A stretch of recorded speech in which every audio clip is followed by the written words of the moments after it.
Welcome to the Nightly 5 podcast with Ben O'Shea.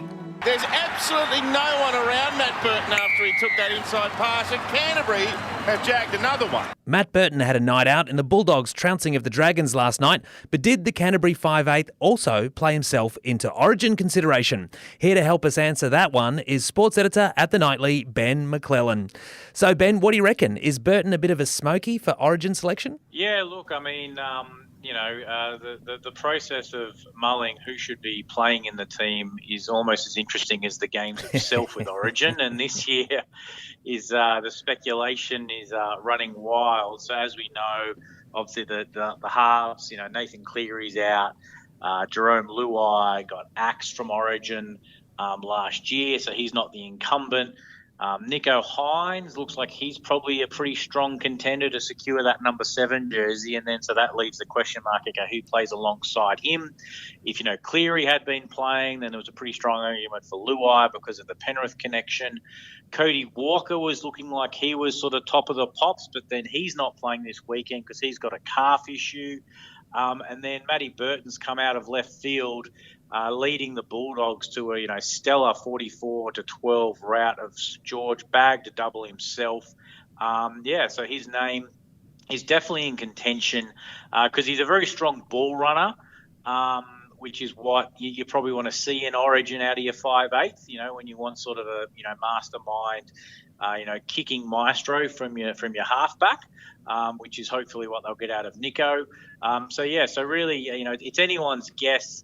But he definitely didn't do his, did his chances, didn't hurt his chances, by that performance last night.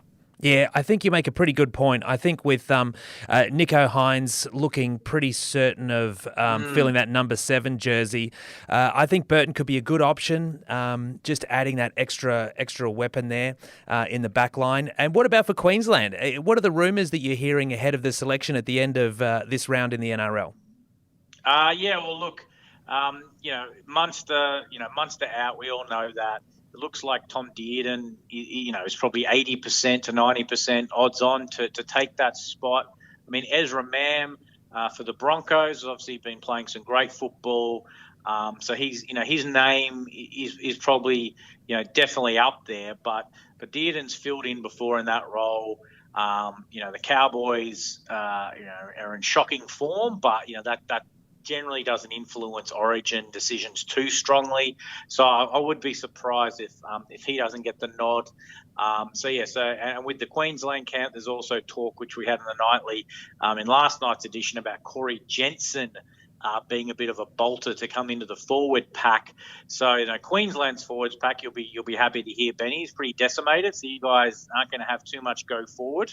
Tino's out, Flegger's out. So there's talk that Corey Jensen could be a bit of a smoky dark horse from the Broncos to come into that Origin team. So it's going to be really fascinating what Michael Maguire decides to do with the New South Wales team, and then particularly Billy Slater, who's obviously done a great job with Queensland, whether he decides to go for some left field options, which Queensland don't generally do, or whether he'll sort of stick with the tried and tested players. And just in terms of that halves conversation with the Blues, I did neglect to mention Mitchell Moses.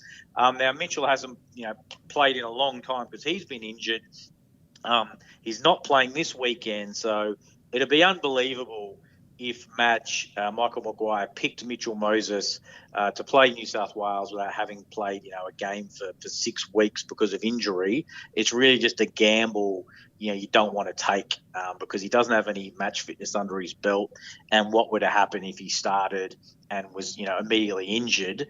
They pretty well plan the Origin in terms of interchanges and positions, and sort of replacing one of your halves is just not something they really want to have to deal with. Yeah, absolutely. I think you're pretty spot on there with Mitch Moses.